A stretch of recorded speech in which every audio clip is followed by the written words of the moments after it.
이런 소개는 처음 봤습니다. 삼행시로 아주 창조적입니다. 청년부 담당 목사님답습니다. 우리 오른손을 들고 제 구호를 따라해 주시기 바랍니다. 3대가 은혜 받게 하옵소서. 육체의 한계를 뛰어넘게 하옵소서. 완주하게 하옵소서. 도약하게 하옵소서. 아멘. 아멘. 아멘. 여러분, 특별히 이제 내일은 마지막 날입니다. 우리 교회가 점점 숫자가 본래는 줄어가는데 이번 집회는 특별히 줄지를 않았습니다. 제 사정을 아주 잘 봐주셔서 너무 감사드립니다. 우리 두 분의 사역자를 제가 좀 칭찬해 드리겠습니다. 항상 제가 말씀을 전하려고 올라오면 제 방에 항상 간식을, 오늘 아침에도 따뜻한 차와 간식을 준비해 준 우리 국내 선교부 임원팀들에게 제가 칭찬을 전합니다. 감사합니다.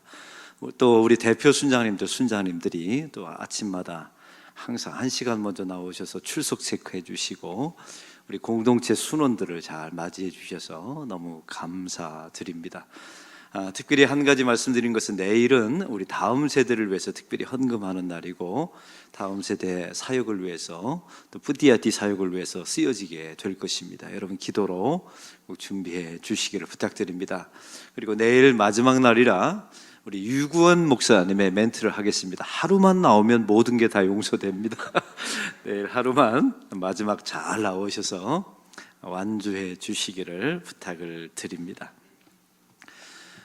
제가 오늘 한 설교는 꼭 8년 전에 우리 대배 시간에 제가 했던 설교입니다. 그걸 다시 한번 리마인드 시키면서 반복의 설교를 합니다. 왜냐하면 이게 너무나 중요한 설교이고 제가 다른 교회 가서 이 말씀을 전할 때 너무나 좋았다라는 이야기를 제가 들었기 때문에 그렇습니다. 특히 오늘은 피택자들이 함께하기 때문에 이 설교를 깊이 새겨 듣고 우리 안락교회가 도약하는 일에 이 섬김이라는 주제로 함께하기를 축원합니다. 여러분, 세상의 리더십의 흐름을 보면 제가 안식년 기간에 한 30권의 리더십에 관련된 책을 읽어본 적이 있습니다. 그걸 요약해서 여러분에게 몇 가지를 말씀드리겠습니다. 어떤 교회나 공동체가 도약하려면, 안정화되려면, 그 조직을 끌어가려면 첫 번째 갖춰야 되는 것이 있다는 것입니다. 그게 바로 원칙입니다. 규칙이 있어야 된다는 거예요. 그때 달라요. 이렇게 해서는 가정이나 교회나 국가가 운영될 수 없다는 겁니다. 아주 명확한 규칙, 흔들리지 않는 기준, 어떤 법, 이런 것들이 있어야 된다는 거예요. 그래야 공동체나 교회가 안정감 있게 그 공동체를 끌어갈 수 있다는 말이죠. 그런데 제가 여러분에게 한번 묻습니다. 규칙은 지키라고 있는 겁니까? 깨라고 있는 것입니까? 잘 대답하셔야 됩니다.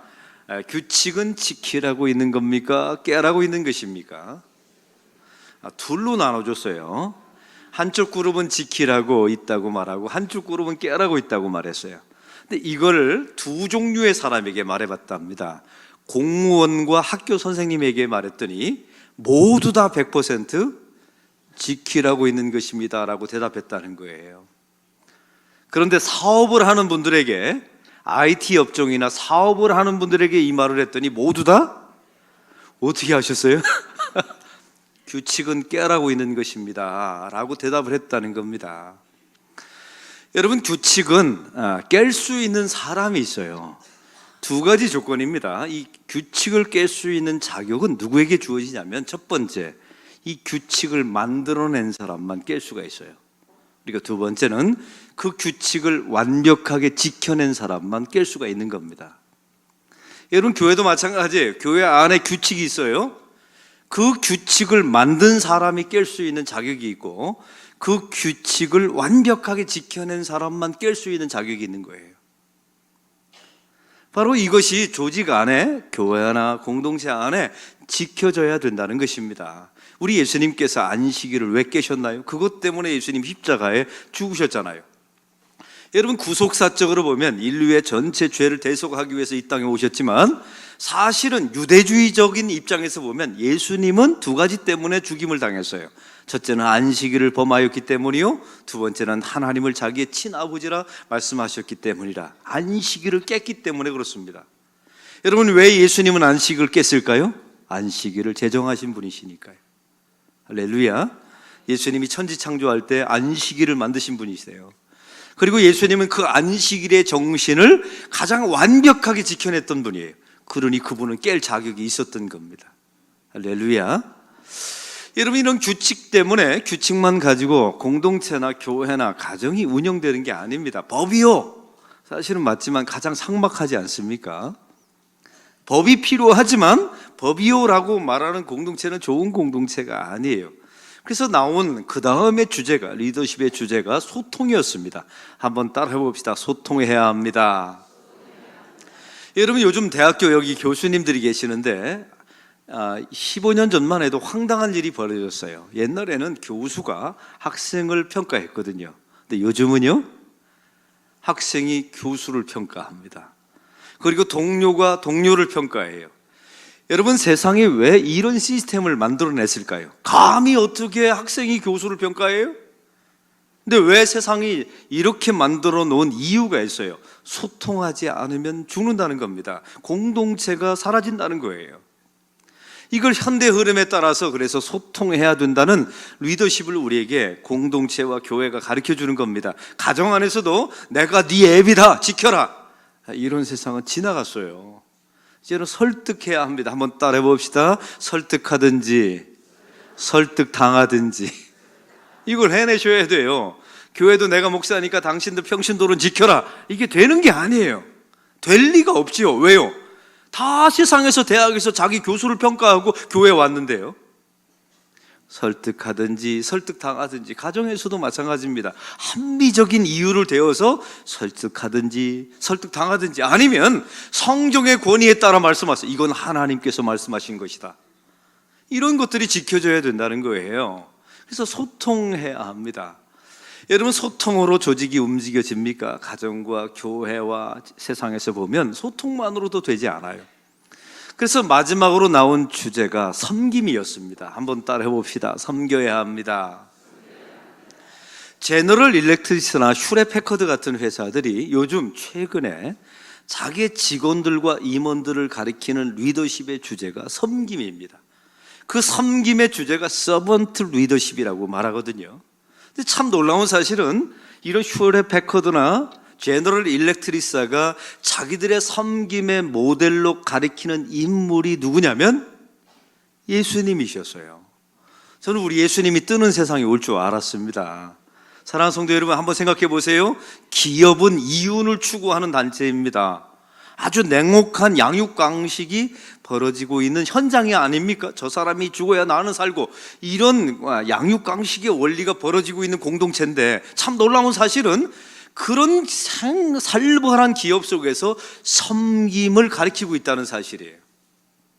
여러분, 여기서 우리가 예수 믿는 사람들이 인사이트를 얻어야 합니다. 여러분이 어떤 조직이나 공동체나 세상에 복음을 전하려면 섬김을 통하여 저들의 마음을 열어야 된다는 사실이에요. 할렐루야. 여러분, 그래서 우리 교회가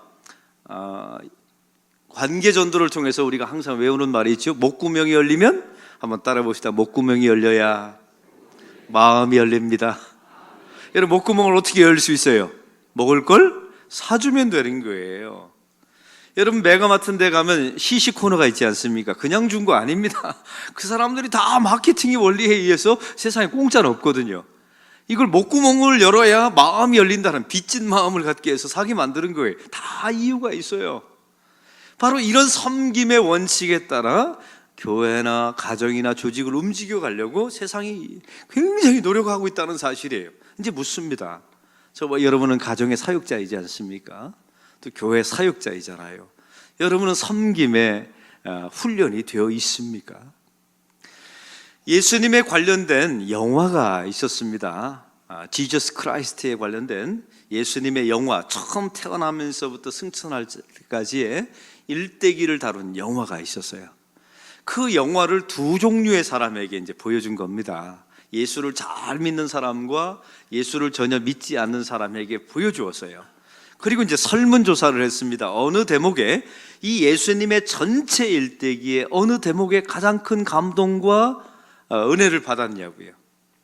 먼저 예수 믿는 사람들에게 물어봤더니 동일하게 대답했습니다. 어느 대목이라고 했을까요? 십자가라고요. 그 골고다 언덕에서 우리의 죄짐을 지시고 십자가에서 죽으신 장면을 가장 감동받았다라고 대답했다는 거예요. 100% 말이에요. 근데 똑같은 영화를 믿지 않는 사람에게 보여주었어요. 어느 대목에 당신은 감동을 받았습니까? 라고 물었어요. 참 놀라운 사실은요, 십자가 장면이라고 말한 사람은 단 한 명도 없었습니다. 왜냐하면 이건 죄수가 처형당하는 것에 불과한 것으로 보였으니까요. 그럼 믿지 않는 사람에게 가장 감동 깊었다고 대답했던 그 한 장면은 뭐였을까요? 세족식이었습니다. 스승이 제자의 발을 씻겨준 이 장면에 가장 감동을 받았다고 믿지 않는 사람들이 말했다는 거예요. 예수님이 대단하시다고, 그래서 예수님이 성자시구나, 이런 말을 했다는 겁니다. 여러분, 여기서 저와 여러분이 얻어야 되는 인사이트가 있어요. 세상 사람들의 마음을 열려면 섬김을 통하지 않고서는 마음을 열 수가 없다는 사실이에요. 그리고 그 마음이 열려야 복음이 들어가죠. 여러분, 가정 속에 믿지 않는 가족들이 있지요. 그냥 전도되는 게 아닙니다. 섬김을 통하여, 아니 지난 한 20년 30년의 섬김을 통하여 그들의 마음을 열어셔야 돼요. 그리고 그 가운데 여러분이 전한 복음이 그제서야 들어가는 줄로 믿습니다. 세상도 이걸 해내고 있어요. 교회가 못 해낸다면 이건 변명의 여지가 없습니다. 얼마 전에 제 아들이 군대를 갔어요. 둘째 아이가 군대를 갔는데 궁금하지 않습니까? 저 11사단 젓가락 부대 화랑부대로 이제 배치받았어요.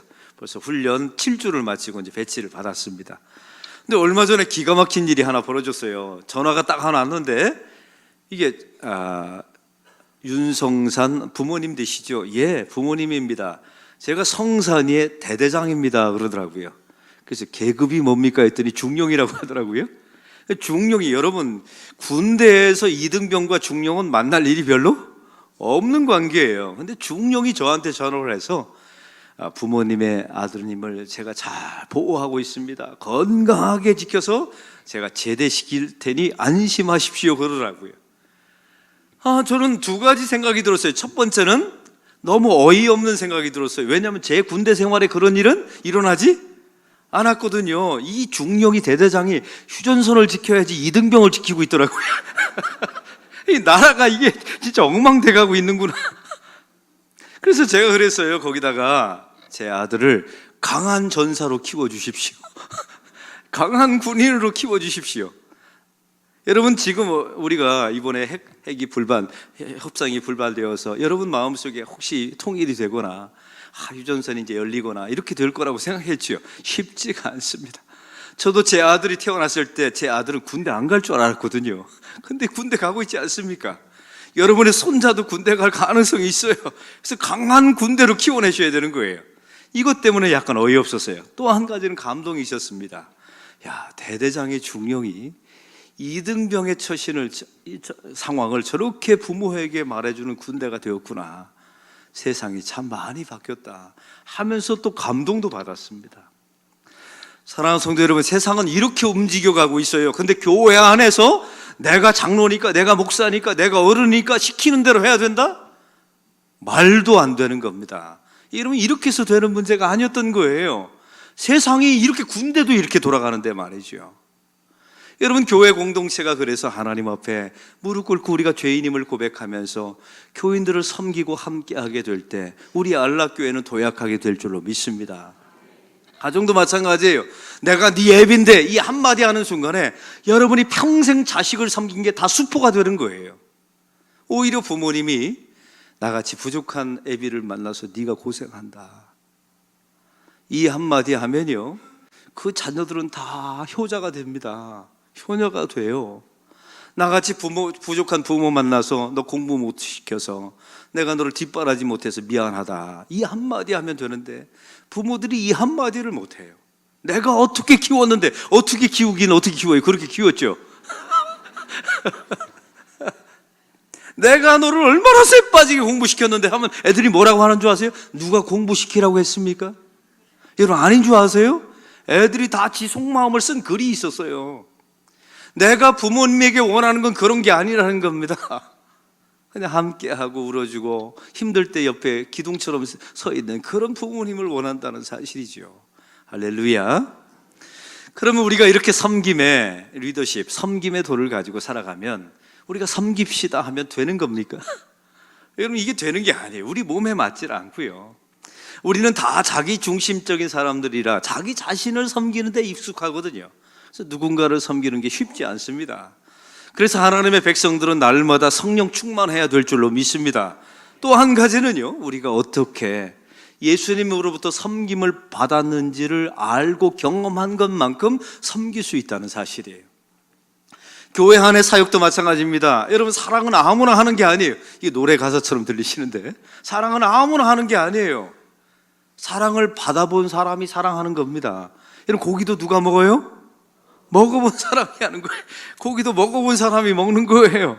섬김도 마찬가지예요. 자기 섬김을 받아본 사람, 진실된 섬김, 건강한 섬김을 받아본 사람이 누군가를 섬길 수 있게 되는 거예요.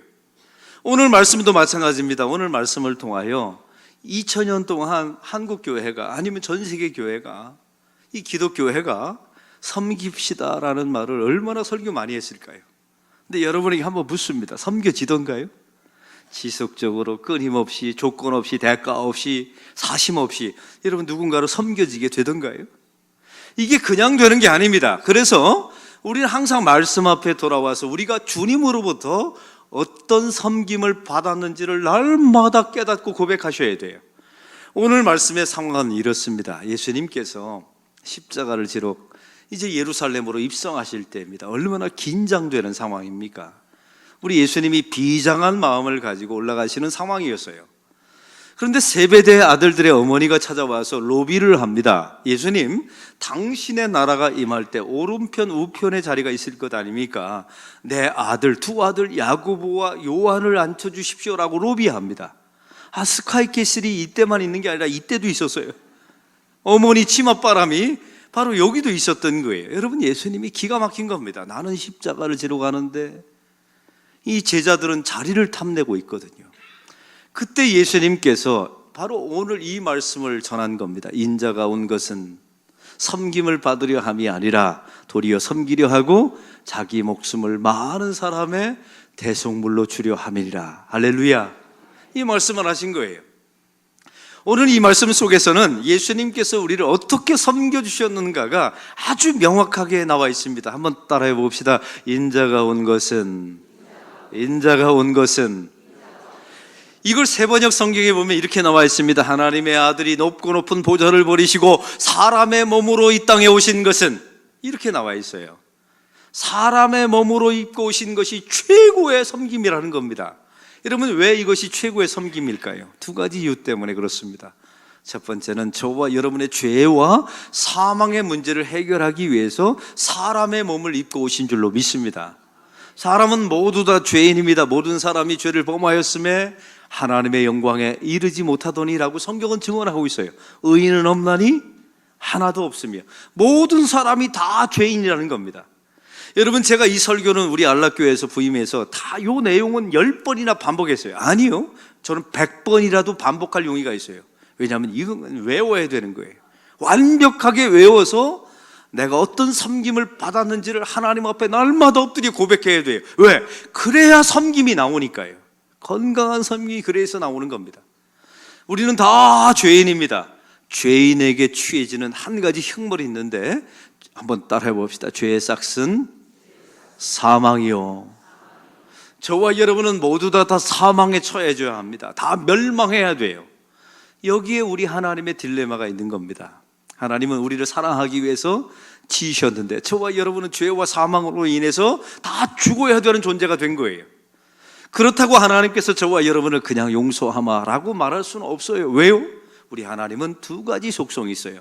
하나는 사랑의 속성이 있고 하나는 공의의 속성이 있어요. 내가 너를 그냥 용서하마라고 말하면 사랑의 하나님은 만족되지만 공의의 하나님은 거짓말이 되는 겁니다. 그래서 그렇게 할 수가 없어요. 네가 죄를 지었으니 네가 죽어라 라고 말할 수 있지요? 세상은 그렇게 말하지 않습니까? 여러분, 이러면 공의의 하나님은 만족되지만, 심판의 하나님은 만족되지만, 사랑의 하나님, 그 탕자의 아버지의 하나님은 거짓말이 되는 겁니다. 하나님의 이 사랑과 공의를 만족시키면서 저와 여러분이 살아남을 수 있는 방법은 딱 한 가지밖에 없었어요. 누군가가 대신 죽어줘야 합니다.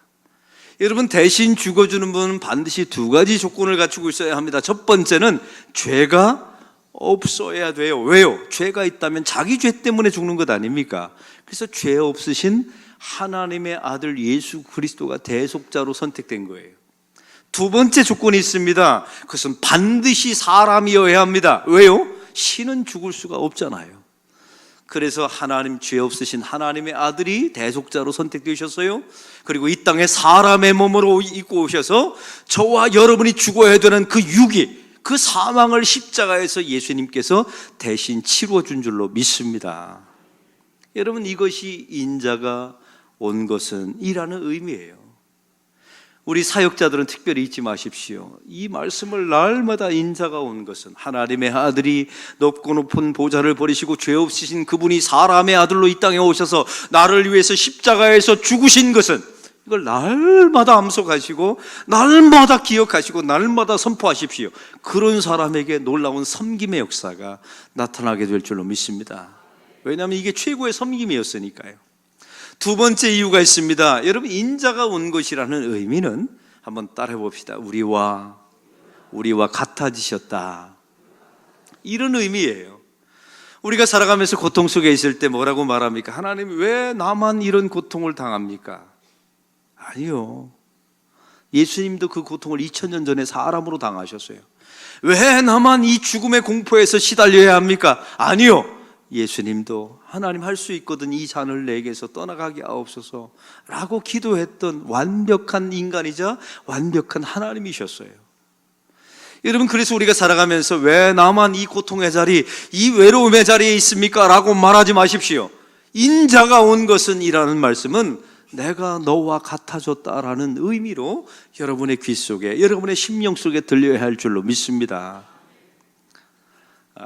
리더스 다이제스트에 나왔던 한 이야기를, 실화를 여러분에게 소개합니다. 미국의 가난한 한 어머니가 아이를 낳았어요. 근데 아이를 낳고 보니까 자기 집안이 너무나 가난하고 남편은 도망가 버렸어요. 결손 가정이죠. 아이를 낳았는데 맹인을 낳은 겁니다. 아이가, 여자아이가 태어났는데 앞을 보지 못하는 맹인인 거예요. 너무 가난하고 키울 수가 없어서 이 아이를 입양 보내게 됩니다. 여러분, 입양 보내고 난 그 딸이 왜 안 보고 싶었겠습니까? 너무나 보고 싶어서 수소문을 했어요. 20년이 지난 후에 알아봤더니 저 뉴욕의 밤무대 통기타 맹인 가수로서 밥벌이 하며 살고 있다는 사실을 알게 됩니다. 변호사를 통해서 소식을 전하죠. 내가 엄마가 너를 만나고 싶다고요. 근데 돌아온 대답은 아주 매몰찬 대답이 돌아왔습니다. 당신은 내 어머니가 아닙니다. 나는 당신을 만나고 싶지 않습니다. 어떻게 인간이 자식을 낳아놓고 앞을 보지 못한다는 이유로 자식을 버릴 수 있습니까? 당신은 내 어머니가 아닙니다. 이런 소식이, 답이 돌아왔어요. 근데 어머니가 포기하지 않고 그 딸을 뉴욕으로 찾아가게 됩니다. 밤무대에 갔어요. 밤에 공연을 다 마치고 걸어 나오는 따각따각 지팡이 짚고 나오는 딸 앞에 어머니가 섭니다. 그리고 그 딸 앞에서 이 어머니가 이렇게 말해요. 아가야, 내가 너를 얼마나 보고 싶었는지 모른다. 이 말이 들리는 순간에 딸은 어머니의 소리라는 것을 직감하고 돌아서 버립니다. 내가 오지 말랬지 않습니까? 내가 일생을 어떻게 20년 동안을 살았는지 당신이 아시면 당신은 내 앞에 설 자격이 없습니다. 동물도 자식을 낳아놓으면 책임을 진다는데 당신은 동물보다 못합니다. 당신은 내 어머니가 아닙니다 하고 돌아서 버려요. 근데 그 어머니가 그 딸에게 달려가서 와락 딸을 안습니다. 그리고 얼굴부터 이제 만지기 시작하는 거예요. 코를 만지고 귀를 만지고 입을 만지고 얼굴을 하나 만져가는 겁니다. 이때 이 딸이 순간적으로 느껴지는 게, 섬찟하게 느껴지는 게 있었어요. 그래서 떨리는 목소리로 이 딸이 어머니에게 묻습니다. 혹시 당신도 나처럼 앞을 보지 못하는 맹인입니까? 자기하고 말을 해야 되는데 이 어머니라고 하는 사람이 내 얼굴을 만지고 있잖아요. 당신도 혹시 나처럼 앞을 보지 못하는 맹인입니까? 이때 어머니가 대답합니다. 그렇다고. 나도 앞을 보지 못하는 맹인이고 너도 앞을 보지 못하는 맹인이라 네 애비는 도망가고 키울 수가 없었다. 그래서 입양 보낼 수밖에 없었다라고 대답합니다. 이 순간에 이 맹인 딸이 그 자리에서 풀썩 주저앉고 통곡을 합니다. 왜냐하면 자기는 20년 동안 어머니를 증오하며 살았지만 자기 어머니가 자기와 똑같은 맹인이라는 사실은 단 한 번도 상상해 본 적이 없었기 때문에 그래요. 내 어머니는 정상이고 나는 맹인이라 부끄러워서 버린 줄 알았던 겁니다. 근데 만나고 보니까 그 어머니가 나와 동일한 맹인이었던 거예요. 이때 딸이 말합니다. 어머니, 나를 용서해 주세요. 당신을 증오하며 산 나를 용서해 주세요 라고 말합니다. 이게 미국에서 있었던 실화입니다. 하나님의 아들이 사람의 아들로 오셨다는 말씀은 이와 동일한 말씀입니다. 저와 여러분의 삶의 고통의 자리에 예수님이 함께 하셨습니다. 여러분이 고난을 당할 때 예수님이 가까이 오셔서 말씀하실 겁니다. 나도 그랬다고. 나도 그 자리에 있어 놓으라고. 나도 너만큼 외롭고 힘들고 고통스러웠노라고. 여러분이 살아가면서 억울할 때 있지 않습니까? 예수님도 말씀하실 겁니다. 그 자리 찾아오셔서 나도 그랬다고. 나도 너처럼 억울했던 적이 있었다고. 바로 이것이 인자가 온 것이라는 의미입니다. 할렐루야.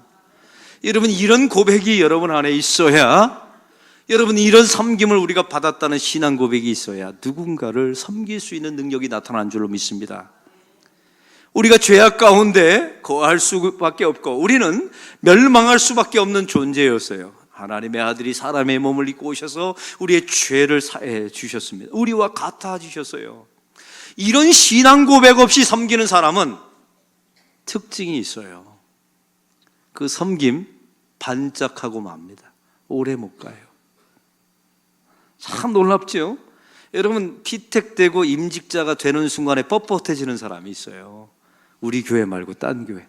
그렇게 인사를 잘하다가 피택 딱 받은 순간에 인사를 안 하는 교인들이 있더라고요. 다른 교회. 이게 이유가 뭔지 아세요? 나빠서가 아니에요. 그분이 하나님의 섬김과 은혜를 공급받지 않고 섬기면 이런 일이 벌어집니다. 너무나 똑같이 말이에요. 그리고 항상 보상을 바라죠. 사람의 인정을 구합니다. 여러분, 그러니 교회 꼴이 되겠습니까? 여러분, 이건 교회가 아닌 거예요. 제가 여러분에게 축복합니다. 우리가 주님께로부터 이런 은혜와 사랑을 받았음을, 섬김을 받았음을 날마다 고백한 것만큼 여러분의 사역 가운데 열매가 도약이 나타나게 될 줄로 믿습니다. 이걸 항상 잊지 마세요. 그래서 우리가 교만할 때마다 다시 주님 앞에 나와서 주님께서 나의 죄를 사해 주심을 감사하고 주님이 나와 동일해 주셨음을 날마다 그 섬김을 기억하는 하나님의 백성들이 되기를 바랍니다. 그래야 건강한 섬김이 여러분의 사역 가운데 나타나게 되는 줄로 믿습니다. 로마서 15장 1절에 보면 이런 말씀이 있어요. 너희 강한 자가 약한 자의 약점을 담당하고 자기 자신을 기쁘게 아니할지라 라는 말씀이 있습니다. 사랑하는 성도 여러분, 이 새벽에 나온 성도들에게 주님께서 말씀하십니다. 너희는 강한 자다 라고 말씀하세요. 그럼 내가 도대체 뭐가 강한가? 살아있다는 게 강하죠. 우리 교인들이 많은데 이렇게 새벽 기도할 수 있는 게 얼마나 강함입니까? 여러분, 직장 다닐 수 있는 직장이 있다는 것도 강함이에요. 여러분, 건강이 있다는 것도 강함입니다. 여러분, 이게 다 하나님께서 우리에게 주신 강함이에요. 이 강함을 왜 주셨다고요? 약한 자들의 약점을 담당하라고 주신 줄로 믿습니다. 섬기라고 주신 거예요. 여러분의 배불리고 여러분의 자식이나 먹여 살리라고 주신 게 아니에요. 성경은 우리에게 분명히 말합니다. 누군가를 섬기라고. 이 땅에 내 자식 아닌 사람, 내 가족이 아닌 다른 사람을 섬기라고 하나님께서 주셨노라고 주님께서 말씀하세요. 그렇게 하지 않으면 하나님께서 언젠가는 거두가실 겁니다. 그러면 이 땅에 약한 자는 왜 존재할까요? 여러분, 약한 자는 강한 자의 섬김을 받고 갚을 길이 없어요. 사실은 돈이 없으니까, 건강이 없으니까 갚을 길이 없죠. 그래서 이 약한 자가 강한 자의 섬김을 받고 난 후에 손을 들고 하나님께 이렇게 기도하는 겁니다. 하나님, 저는 갚을 길이 없습니다. 그래서 하나님께서 대신 갚아주십시오. 하나님이 저 사람을 축복해 주십시오. 할렐루야. 이래서 여러분에게 하나님의 축복이 임하는 거예요. 여러분, 무슨 일을 해서 하나님의 복을 받을 생각이세요? 여러분, 구원과 은총은 값없이 하나님의 공짜로 주시는 거지만, 여러분이 이 땅에서 누리는 축복은 여러분이 강한 자로서 약한 자의 약점을 담당하게 될 때 하나님께서 여러분에게 주시는 줄로 믿습니다. 왜요? 약자들이 하나님께 축복 기도하기 때문에 그래요. 제가 지난번 교회에서 이런 일이 있었습니다. 고등부 아이들을 데리고 정바가 단체, 정바가 아시죠? 태어날 때부터 뇌성마비가 돼서 누워있는 아이들을 봉사활동 간 적이 있어요. 비참합니다. 똥오줌을 다 누군가가 평생을 가려줘야 돼요. 우리 고등부 아이들이 얼마나 씻기고 놀아주고 하루 종일 했어요. 근데 나오는데 한 아이가 아주 어두운 얼굴로 저에게 이런 질문을 하는 겁니다. 잘 들어보십시오. 목사님, 오늘 하루 종일 저 아이들을 섬기면서 기쁘고 즐거웠습니다. 근데 한 가지 질문이 생겼습니다. 목사님, 저런 아이들은 하나님이 왜 만드신 겁니까? 그 다음 말이 저를 가슴 찢어지게 만들었어요. 하나님이 실수하신 겁니까? 저는 대답을 못했습니다. 그 순간에 저도 무너져 왔거든요. 저도 대답할 수가 없었어요. 근데 얼마 후에 어느 목사님의 설교를 통해서 들으면서 제가 그 해답을 알게 되었어요. 강한 자는 우리의 손과 발을 가지고 약한 자를 섬겼어요. 그 정바가 아이들은 갚을 길이 없네요. 동일하게 갚을 길이 없지 않습니까? 그래서 그 청바가 아이들이 하나님께 이렇게 기도하는 겁니다. 하나님, 저는 저들의 섬김을 받았습니다. 제가 돌려줄 수 있는 길이 없네요. 대신 하나님이 저들을 축복해 주십시오. 이 땅의 약한 자들은 강한 자를 축복하라고, 섬김을 받고 축복하라고 존재하는 줄로 믿습니다. 여러분, 이렇게 될 때 이것이 하나님의 나라가 되고 섬김의 도가 통하여 여러분의 가정과 교회와 직장이 온전하게 될 줄로 믿습니다. 제가 우리 교회 부임해 왔더니요, 새벽기도 제가 가끔가다 못할 때 저 뒤에서 앉으면요, 이런 일이 벌어졌어요. 어떤 교인이 자기 머리에다 손을 얹고 축복기도 하더라고요. 하나님, 저 같은 사람 복 받아야 합니다. 저를 축복해 주십시오. 기도하더라고요. 그래서 제가 뒤에서 기도했어요. 하나님, 그러시면 안 됩니다. 하나님, 그런 기도는 들으시면 안 됩니다. 그러면 세상이 진짜 안 좋아집니다. 여러분의 손과 발은 자기 머리에 손 얹으라고 주신 손과 발이 아니에요. 약한 자들의 약점을 담당하면 돼요. 그러면 그 도움을 받은 약한 자들이 하나님께 손을 들고 여러분을 위해서 복을 빌어주는 거예요. 그런 기도 하나님이 들어주시겠습니까? 안 들어주시겠습니까? 들어주죠. 하나님 입장에 생각해 보세요. 복 받을 짓은 하나도 안 하면서 자기 머리에 손을 얹고 축복 기도하면 그 하나님이 들어줄까요? 들어줘요? 안 들어줘요? 안 들어줍니다. 왜요? 그랬다가는 세상이 안 좋아지는데요. 이 영적인 원리를 잊지 마십시오. 이 영적인 원리가 지켜지게 될 때 우리 안락교회와 여러분의 직장생활과 여러분의 삶은 반드시 도약하게 될 줄로 믿습니다. 제가 미국에서 잠시 있을 때 공원에 갔습니다. 미국에는 거지들이 많더라고요. 근데 한국 거지와 미국 거지는 차이가 있어요. 한국 거지분들은 쳐다보면 울어요. 왜냐하면 그래야 돈 나오니까. 근데 미국 거지분들은 쳐다보면 웃어요. 왜냐하면 자기가 선택한 거지니까요. 마침 제가 섬김의 도라고 하는 책을 읽고 있었기 때문에 그들에게 $10를 주면서 햄버거 사 드시라고 했어요. 근데 참 놀라운 사실은요, 아주 비굴하지 않고 당당하게 그걸 받더라고요. 근데 손을 쫙 들어 올리더라고요. God bless you 그러더라고요. 저는 목사만 축도하는 줄 알았더니 거지도 축도를 이렇게 하더라고요. 그래서 제가 뭐라고 대답했을까요? Amen. 제가 들으라고 Amen. 하나님, 그렇게 될 줄로 믿습니다. 여러분, 아주 절묘한 삼박자 아닙니까? 여러분, 한번 생각해 보세요. 내 자식 먹여 살리고 내 자식의 모든 돈을 쏟아붓는 것은 훌륭한 겁니까? 당연한 겁니까? 왜 이쪽 그룹은 대답 안 하세요? 훌륭한 거예요? 당연한 거예요? 당연한 겁니다. 그건 동물도 합니다. 우리는 훌륭해지셔야 돼요. 그래야 하나님의 이 약자들을 통해서 하나님의 복을 받죠. 여러분, 가정에서도 마찬가지예요. 다른 사람의 자녀를 돌보고, 그래서 여러분 자녀 가운데 돌봄을 받지 못한 자녀가 있으면 여러분 무시하지 않아요. 여러분을 훌륭하게 생각합니다. 아니, 여러분을 존경해요. 제가 영원교회에서 목회했을 때 일로 오늘 설교를 마무리합니다. 하남기 목사님이셨어요. 이분은 대단한 게 뭐냐면 육군 사관학교를 입학했어요. 그런데 박정희 장군이 쿠데타를 일으켰을 때 반대 시위를 주모했습니다. 그래서 육사에서 잘려서 이등병으로 강등돼서 이분이 이제 신대원 신학교를 와서 목사가 된 거예요. 근데 이분은 항상 설교 시간에 이렇게 말합니다. 저는 제 자식을 위해서 기도해 본 적이 없습니다. 저는 항상 교인들의 자식을 위해서 기도하기도 시간이 부족합니다. 이런 설교를 하는 거예요. 근데 그 자리에 누가 있었냐면 제가 가리키는 고등부의 허은정이라는 딸이, 그 목사님의 딸이 있어요. 그 딸이 그 예배를 드리면서 아버지를 쳐다보는 겁니다. 근데 내가 나중에 제가 물어봤어요. 야, 은정아, 네 아버지의 설교에 대해서 어떻게 생각하냐? 라고 말했더니 이렇게 말하는 거예요. 웃으면서 저는 주워온 자식이에요. 그러더라고요. 이게 주워온 자식이 아닌데 주워온 자식이 웃으면서 그래요. 왜 웃으면, 사실은 이야기는 얼굴을 찡그리면서 말해야 되는 것 아닙니까? 왜 웃으면서 말했을까요? 자기 아버지가 자랑스러운 겁니다. 이 아이가 얼마나 잘 자랐냐면요, 기도 한 번 받아보지 못한, 아버지한테 기도 한 번 받아보지 못한 아이가, 이 아이가요, 이화여대를 나와서 KBS 아나운서가 됐고요, 시집 잘 가서 지금 얼마나 교회 귀한 사역자로 일하고 있는지 몰라요. 아름답게 예쁘게 잘 자랐어요. 왜? 아버지의 기도를 한 번도 못 받아봤는데. 왜? 다른 자녀를 위해서 기도를 하기 때문에. 여러분, 그 자녀가 부모를 얼마나 존경하는지 몰라요. 여러분의 가정의 도약은 이럴 때 이루어지는 겁니다. 할렐루야, 할렐루야. 이런 도약이, 이런 축복이 저와 여러분의 가정 속에 교회 안에 있기를 소망합니다. 우리 피택자 여러분, 제가 여러분에게 축복하며 부탁합니다. 우리 안락교회가 두드림센터 건축을 짓는다고 도약하는 게 아닙니다.